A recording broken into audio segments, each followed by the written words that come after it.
the Lupo is getting some upgrades.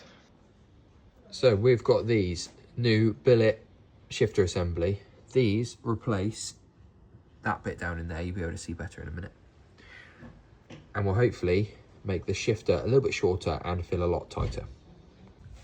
To get this side off, undo that clip, and then it should. Oh, there you go.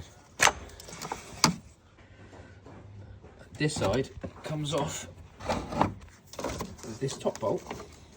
No, not bolt.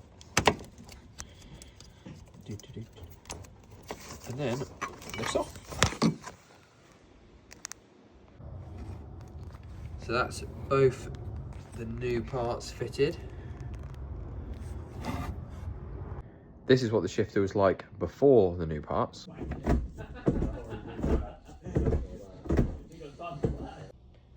And here's what it's like now.